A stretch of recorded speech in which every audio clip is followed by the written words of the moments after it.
ತೇಜಸ್ ಯುದ್ಧ ವಿಮಾನ ದುಬೈನಲ್ಲಿ ಏರ್ ಶೋ ನಡೆಸ್ತಾ ಇದ್ದಂತಹ ಸಂದರ್ಭದಲ್ಲಿ ಇದ್ದಕ್ಕಿದ್ದ ಹಾಗೆ ಪತನವಾಗಿದೆ. ಇದೇ ವಿಚಾರಕ್ಕೆ ಸಂಬಂಧಪಟ್ಟಂತೆ ಈಗಾಗಲೇ ಈ ಯುದ್ಧ ವಿಮಾನದ ಪತನಕ್ಕೆ ಕಾರಣ ಏನು ಅನ್ನೋದು ಗೊತ್ತಾಗಬೇಕಿದೆ. HAL ನಿರ್ಮಿತ ಯುದ್ಧ ವಿಮಾನ ಇದು. ನಿಯಂತ್ರಣ ತಪ್ಪಿ ರನ್ವೇಗೆ ಯುದ್ಧ ವಿಮಾನ ಅಪ್ಪಳಿಸಿರೋದು ಗೊತ್ತಾಗ್ತಾ ಇದೆ. ವಿಮಾನ ಪತನಕ್ಕೆ ನಿಖರ ಕಾರಣ ಏನು ಅಂತ ಗೊತ್ತಿಲ್ಲ ಅಂತ IAF ಹೇಳ್ತಾ ಇರುವಂಥದ್ದು.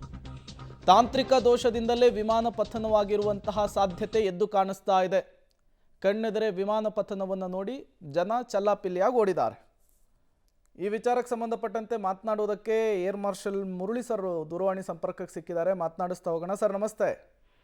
ನಮಸ್ಕಾರ. ದುಬೈನಲ್ಲಿ ದುರಂತ ಆಗಿರೋದು ತಮ್ಮ ಗಮನಕ್ಕೆ ಬಂದಿದೆ ಅನ್ಕೊಂತೀನಿ. ಏನ್ ಕಾರಣ ಇರ್ಬೋದು ಸರ್?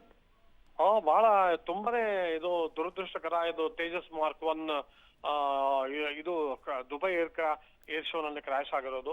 ಈಗ ಇದನ್ನ ನಾವು ಯಾವ ತರ ನಿಮ್ಮ ಸುದ್ದಿವಾಹಿನಿಗಳಲ್ಲಿ ಯಾವ ತರ ಬರ್ತಿರೋ ಇನ್ಫಾರ್ಮೇಶನ್ ಇಂದ ಆಮೇಲೆ ಕ್ರಾಶ್ ವಿಡಿಯೋಗಳಿಂದ ಏನು ಪ್ರಸಾರ ಆಗ್ತಾ ಇದೆ ಅದರಿಂದ ಗೊತ್ತಾಗ್ತಾ ಇಲ್ಲ ಪೈಲಟ್ ಎಜೆಕ್ಟ್ ಆಗಿದಾರೋ ಇಲ್ಲೋ ಅಂತ. ಪೈಲಟ್ ಎಜೆಕ್ಟ್ ಆದಂಗೆಲ್ಲ ನನ್ನ ಇದ್ರೊಳಗೆ ನನ್ನ ದೃಷ್ಟಿನಲ್ಲಿ ಪೈಲಟ್ ಎಜೆಕ್ಟ್ ಆಗ್ಲಿಲ್ಲ ಅಂತ ಅನ್ಸುತ್ತೆ. ಯಾಕಂದ್ರೆ ಏರ್ಕ್ರಾಫ್ಟ್ ನೀವು ಗಮನಿಸಿದ್ರೆ ನೀವು ಏರ್ಕ್ರಾಫ್ಟ್ ಅದು ಪೂರ್ತಿ ಮನೋವರ್ ಮಾಡ್ತಾ ಇತ್ತು, ವರ್ಟಿಕಲ್ ಚಾರ್ಲಿ ಮಾಡ್ತಾ ಇತ್ತು, ಅಂದ್ರೆ ಏರೋಬ್ಯಾಟಿಕ್ಸ್ ಡಿಸ್ಪ್ಲೇ ಮಾಡ್ತಾ ಇತ್ತು. ಏರೋಬ್ಯಾಟಿಕ್ ಡಿಸ್ಪ್ಲೇ ನಲ್ಲಿ ಅದು ಪೂರ್ತಿ ಇನ್ವರ್ಟೆಡ್ ಫ್ಲೈಯಿಂಗ್ ಮಾಡಿ ತಿರ್ಗಾ ಅವರು ವಾಪಸ್ ಬಂದು ಅದನ್ನ ಅವರು ಸ್ಟ್ರೇಟ್ ಅಂಡ್ ಲೆವೆಲ್ ಮಾಡ್ಕೋಬೇಕಾಗಿತ್ತು. ಅದು ಆಗ್ಲಿಲ್ಲ. ಅಂದ್ರೆ ಅವರು ಒಂದು ಲೂಪ್ ಮಾಡಿ ಅವರು ವಾಪಸ್ ಬರಕ್ಕೆ ಅವ್ರ ಕೈಯಲ್ಲಿ ಏರ್ಕ್ರಾಫ್ಟ್ಗೆ ಆಗ್ಲಿಲ್ಲ. ಆ ಸಮಯದಲ್ಲಿ ಸೀದಾ ಏರ್ಕ್ರಾಫ್ಟ್ ಕೆಳಗ್ ಬಂದು ಬಿದ್ದಿದೆ. ಇದು ಡೆಫಿನೆಟ್ಲಿ ತಾಂತ್ರಿಕ ದೋಷ ಇರ್ಬೋದು, ಒಂಥರ ಕಂಟ್ರೋಲ್ ಪ್ರಾಬ್ಲಮ್ ಇರ್ಬೋದು, ಅಥವಾ ಏರೋ ಇಂಜಿನ್ ಪ್ರಾಬ್ಲಮ್ ಇರ್ಬೋದು, ಅಥವಾ ಪೈಲಟ್ ಎರರ್ ಇರ್ಬೋದು. ಅವ್ರಿಗೆ ಸರಿಯಾಗಿ ಹ್ಯಾಂಡಲ್ ಮಾಡಕ್ ಆಗ್ಲಿಲ್ವೋ ಏನೋ ಆ ಸಮಯದಲ್ಲಿ. ಆದರೆ ಪೈಲಟ್ ಎಜೆಕ್ಟ್ ಆಗಿದಾರೋ ಇಲ್ಲೋ ಅನ್ನೋದು ಈಗ ತಿಳಿದು ಬರ್ತಾ ಇಲ್ಲ. ಇದಕ್ಕೆ ತೇಜಸ್ ಮಾರ್ಕ್ 1 ಬಹಳ ಒಳ್ಳೆ ಎಜೆಕ್ಷನ್ ಸೀಟ್ ಇದೆ, 0-0 ಎಜೆಕ್ಷನ್ ಸೀಟ್ ಇದೆ. ಇಷ್ಟಾದ್ರೂ ಅವ್ರು ಎಜೆಕ್ಟ್ ಆಗದೆ ಇರೋದು ಆಗಿಲ್ಲ ಅಂತಂದ್ರೆ ಪೈಲಟ್ ಏರ್ಕ್ರಾಫ್ಟ್ ಜೊತೆಗೆ ಅವರು ಹೋಗ್ಬಿಟ್ಟಿರ್ತಾರೆ. ಓಕೆ.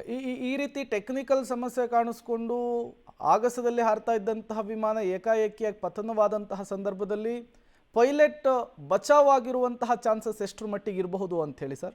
ನೋಡಿ, ಇಂಥ ಏರ್ಕ್ರಾಫ್ಟ್ ಅಲ್ಲಿ ತಕ್ನಿಕಿ ಒಂದು ತೊಂದರೆ ಬಂದು ಪೈಲಟ್ ಎಜೆಕ್ಟ್ ಆಗೋದು, ಎಜೆಕ್ಟ್ ಆಗಿ ಬದುಕೋ ಚಾನ್ಸಸ್ 90% ಗಿಂತ ಜಾಸ್ತಿ ಇದೆ. ಯಾಕೆಂದ್ರೆ ಈಗ ಮಾಡರ್ನ್ ಏರ್ಕ್ರಾಫ್ಟ್ ಅಲ್ಲಿ ಬಹಳ ಅದ್ಭುತವಾದಂತ ಎಜೆಕ್ಷನ್ ಸೀಟ್ ನ ಇನ್ಸ್ಟಾಲ್ ಮಾಡ್ತಾರೆ. ಇದ್ರೊಳಗೆ Martin baker seat, serial 12 Martin baker seat ನ ಇದ್ರೊಳಗೆ ತೇಜಸ್ ಮಾರ್ಕ್ 1A ನಲ್ಲಿ ಇನ್ಸ್ಟಾಲ್ ಮಾಡಿದ್ದಾರೆ. 0-0 ಸೀಟು.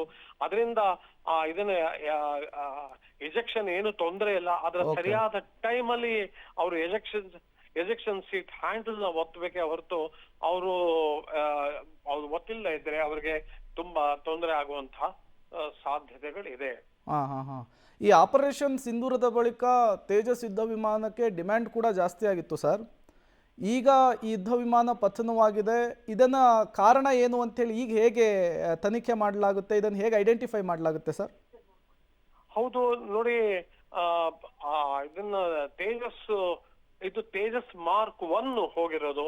ತೇಜಸ್ ಮಾರ್ಕ್ 1 ನಾವು ಒಟ್ಟು 40 ಯುದ್ಧ ವಿಮಾನಗಳನ್ನ ನಮ್ಮ ಭಾರತೀಯ ವಾಯುಸೇನೆಯಲ್ಲಿ ನಾವು ಕಳೆದ 4-5 ವರ್ಷಗಳಿಂದ ಅದನ್ನ ಇಂಡಕ್ಟ್ ಮಾಡಿದ್ವಿ.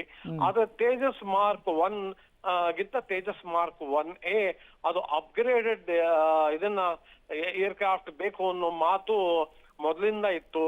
ನಮ್ಮ ವಾಯುಸೇನಾಧ್ಯಕ್ಷರು ಏರ್ ಶೋ ನಲ್ಲಿ, ನಮ್ಮ ಬ್ಯಾಂಗ್ಳೂರ್ ಏರ್ ಶೋ ನಲ್ಲಿ HAL ಚೇರ್ಮನ್ಗೆ ಸ್ವಲ್ಪ ಕಹಿಯಾಗಿ ಮಾತಾಡಿದ್ದು ಜನದ ಗಮನಕ್ಕೆ ಬಂದಿರಬಹುದು. ಅವ್ರಿಗೆ ನಾವೆಲ್ಲ ಅದನ್ನ ಜ್ಞಾಪಿಸ್ಕೋಬಹುದು. ನೀವು ನಮ್ಗೆ ಕೊಡ್ತೀವಿ ಅಂತ ಹೇಳಿದ್ವಿ, ತೇಜಸ್ ಮಾರ್ಕ್ 1A ನೀವು ಕೊಡ್ಲಿಲ್ಲ ಅನ್ನೋ ಮಾತು ಆಯ್ತು. ಬಹಳ ಇತ್ತೀಚೆಗೆ ಇನ್ನು ಒಂದ್ ತಿಂಗಳು ಆಗಿಲ್ಲ, ಮೊದಲನೇ ತೇಜಸ್ ಮಾರ್ಕ್ 1A ಇದು HAL ಇಂದ ನಮ್ಮ ಭಾರತೀಯ ವಾಯುಸೇನೆಗೆ ಕೊಟ್ಟಾಯಿತು. ಅದಕ್ಕೆ ರಾಜನಾಥ್ ಸಿಂಗ್ ಅವರು ಬಂದಿದ್ರು ಆ ಇದ್ರೊಳಗೆ ಕಾರ್ಯಕ್ರಮದಲ್ಲಿ. ಈಗ ಮುಂದೆ 80 ತೇಜಸ್ ಮಾರ್ಕ್ 1A ಇದಲ್ಗೆ ಕೊಡೋ ಪ್ರೋಗ್ರಾಮ್ ನ HAL ನವರು ಮಾಡ್ಕೊಂಡಿದ್ದಾರೆ. 2026ನೇ ಇಸ್ವಿ ಹೊತ್ತಿಗೆ 12 ತೇಜಸ್ ಮಾರ್ಕ್ 1A ಕೊಡ್ತೀವಿ, ಅದನ್ನ ನೀವು ಒಂದು ಸ್ಕ್ವಾಡ್ ನ ಕಟ್ಬಹುದು ಅನ್ನೋ ಮಾತು ಇವತ್ತು ಅಥವಾ 2 ದಿವಸದ ಕೆಳಗೆ ಇದು ಬಂದಿತ್ತು ಇದ್ರೊಳಗೆ ಸುದ್ದಿವಾಹಿನಿಲಿ. ಆದ್ರೆ ಈಗ ತೇಜಸ್ ಮಾರ್ಕ್ 1 ಇದು ಕ್ರಾಶ್ ಆಗಿರೋದು ಸ್ವಲ್ಪ ಅದನ್ನ ತೊಂದರೆ ಆಗ್ಬೋದು. ಯಾಕಂದ್ರೆ ಈಗ ಪೂರ್ತಿ ಇನ್ವೆಸ್ಟಿಗೇಟ್ ಮಾಡಿ ಏನ್ ತೊಂದರೆ ಆಗಿದೆ, ಏನಾಯ್ತು ಏರ್ಕ್ರಾಫ್ಟ್ ಅಲ್ಲಿ ಅಂತ ಕಂಡುಹಿಡಿಯೋ ತನಕ Tejas mark 1A induction Indian air force ಅಲ್ಲಿ ಸ್ಥಗಿತ ಮಾಡುವಂತ ಚಾನ್ಸಸ್ ಇದೆ. ಈ ತೇಜಸ್ ಯುದ್ಧ ವಿಮಾನ ಮಿಲಿಟರಿ ಶಕ್ತಿ, ಭಾರತದ ಮಿಲಿಟರಿ ಶಕ್ತಿಗೂ ಕೂಡ ಒಂದು ಹೊಸ ಬಲ ತುಂಬುವಂತಹ ಕೆಲಸವನ್ನು ಮಾಡಿತ್ತು. ಬಟ್ ಈಗ ಇದೇ ತೇಜಸ್ ಯುದ್ಧ ವಿಮಾನ ಪತನವಾಗಿರೋದ್ರಿಂದ ಇದರ ಇಂಪ್ಯಾಕ್ಟ್ ಯಾವ ರೀತಿ ಇರಬಹುದು ಅಂತ ಹೇಳಿ ಸರ್?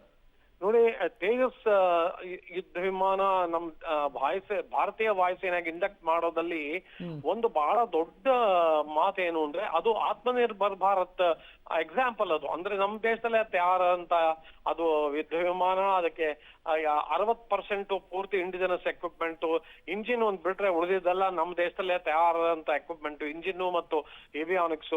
ಸೊ ನಮ್ಮ ದೇಶದಲ್ಲೇ ಅದನ್ನ ಡಿಸೈನ್ ಮಾಡಿ ಡಾಕ್ಟರ್ ಕೋಟಾ ಹರಿನಾರಾಯಣ್ ಅವರು ಡಿಸೈನ್ ಮಾಡಿ ಅದನ್ನ ಏರೋನಾಟಿಕಲ್ ಡೆವಲಪ್ಮೆಂಟ್ ಏಜೆನ್ಸಿನಲ್ಲಿ ಅದನ್ನ ಪ್ರೊಟೋಟೈಪ್ ಎಲ್ಲ ಮಾಡಿ ಅದನ್ನ ಪ್ರೊಟೋಟೈಪ್ ಹಾರಿಸಿ ಕಡೆಗೆ ಅದನ್ನ ಇಂಡಿಯನ್ ಏರ್ ಫೋರ್ಸ್ 2019ರಲ್ಲಿ ಫುಲ್ ಆಪರೇಷನ್ ಕ್ಲಿಯರೆನ್ಸ್ ಕೊಟ್ಟ ಮೇಲೆ ಅದನ್ನ ತೇಜಸ್ ಮಾರ್ಕ್ 1 ಅದನ್ನ ನಮ್ಮ ಭಾರತೀಯ ವಾಯುಸೇನೆಗೆ ಹ್ಯಾಂಡ್ ಓವರ್ ಮಾಡಕ್ ಶುರು ಮಾಡಿದ್ರು.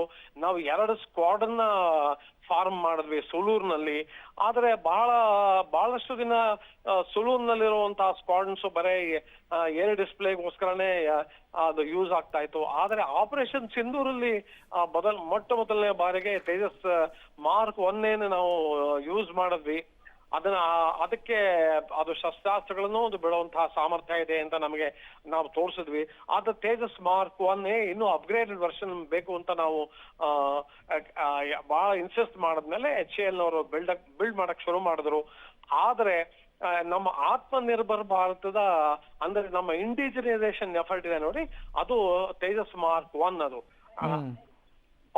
ಈಗ ನೋಡಿ ಈಗ ಬಂದಿರುವಂತಹ ಸುದ್ದಿಯಿಂದ ನಮಗ್ ಗೊತ್ತಾಗ್ತಾ ಇದೆ ಪೈಲಟ್ ಏರ್ಕ್ರಾಫ್ಟ್ ಜೊತೆ ಹೊರಟೋಗಿದ್ದಾರೆ. ಅವ್ರು ಹೋಗ್ಬಿಟ್ಟಿದ್ದಾರೆ. ಅವರು ಓಕೆ, ಬಹಳ ಅನ್ಫಾರ್ಚುನೇಟ್. ಇದು ಬಹಳ ಬಹಳ ಬಹಳ ಅನ್ಫಾರ್ಚುನೇಟ್. ಪರ್ಟಿಕ್ಯುಲರ್ಲಿ ತುಂಬಾನೇ ಶಾಕಿಂಗು. ಈ ಪೈಲಟ್ ಹೋಗ್ಬಿಟ್ಟಿರೋದಂತೂ ಬಹಳ ಅನ್ಫಾರ್ಚುನೇಟ್. ಇಂಥದ್ದು ಬಹಳ ಆಧುನಿಕ ಎಜೆಕ್ಷನ್ ಸೀಟ್ ಇಟ್ಕೊಂಡು ಪೈಲಟ್ ಹೋಗಿದ್ದಾರೆ ಅಂದ್ರೆ ಅದೇನಾಯ್ತು ಅಲ್ಲಿ ಆ ಸಮಯದಲ್ಲಿ ಅವ್ರಿಗೆ ಏನಾಯ್ತು ಅದನ್ನ ತಿಳ್ಕೊಳ್ಳೋದು ಬಹಳ ಮುಖ್ಯ. ಆದ್ರೆ ನಮಗೆ ಬಹಳನೇ ದುಃಖ ಆಗ್ತಾ ಇದೆ ಮಾತು ಕೇಳಿ. Okay, thank you Murali sir, ಇಷ್ಟೊತ್ತು ಪಬ್ಲಿಕ್ ಟಿವಿ ಜೊತೆಗೆ ಮಾತನಾಡಿದ್ದಕ್ಕಾಗಿ. ತಾಂತ್ರಿಕ ದೋಷದಿಂದಲೇ ಈ ಯುದ್ಧ ವಿಮಾನ ಪತನವಾಗಿರುವಂತಹ ಮಾಹಿತಿ ಸಿಗ್ತಾ ಇದೆ. ಬಟ್ ತನಿಖೆಯ ಮೂಲಕ ಅದನ್ನು ಕನ್ಫರ್ಮ್ ಮಾಡಬೇಕಾಗುತ್ತೆ. ಬಟ್ ವಿಮಾನ ಪತನವಾಗ್ತಾ ಇರುವಂತಹ ದೃಶ್ಯವನ್ನು ನೋಡ್ತಾ ಇದ್ರೆ ಪೈಲಟ್ ಬದುಕುಳಿದಿರುವಂತಹ ಚಾನ್ಸಸ್ ತೀರಾ ಕಡಿಮೆ ಅನ್ನೋದು ಕೂಡ ಗೊತ್ತಾಗ್ತಾ ಇರುವಂತಹ ವಿಚಾರ. ಕೊನೆಯ ಕ್ಷಣದವರೆಗೂ ಕೂಡ ವಿಮಾನವನ್ನು ಕಂಟ್ರೋಲ್ಗೆ ತೆಗೆದುಕೊಳ್ಳುವಂತಹ ನಿಟ್ಟಿನಲ್ಲಿ ಪೈಲಟ್ ಒಂದು ಪ್ರಯತ್ನವನ್ನು ಮಾಡ್ತಿರ್ತಾರೆ ಅಂಥೇಳಿ ನಿವೃತ್ತ ಏರ್ ಮಾರ್ಷಲ್ಸ್ಗಳು ಮಾತನಾಡ್ತಾ ಇದ್ದಂತಹ ಸಂದರ್ಭದಲ್ಲೂ ಕೂಡ ಹೇಳ್ತಾ ಇದ್ರು. ಬಟ್ ಈ ವಿಜುವಲ್ಸನ್ನು ನೋಡ್ತಾ ಇದ್ರೆ, ಈ ದುರಂತವನ್ನು ನೋಡ್ತಾ ಇದ್ರೆ ಪೈಲಟ್ ಬದುಕುಳಿದಿರುವಂತಹ ಸಾಧ್ಯತೆ ತುಂಬ ಕಡಿಮೆ ಅನ್ನುವಂತಹ ವಿಚಾರ ಕೂಡ ಗೊತ್ತಾಗ್ತಾ ಇದೆ.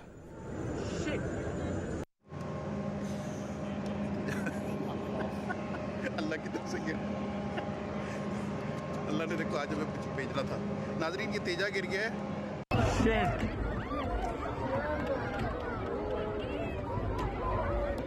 ये क्या हो गया?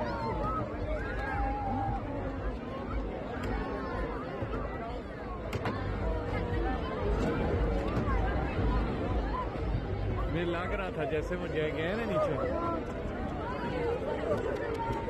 गलत कर दिया।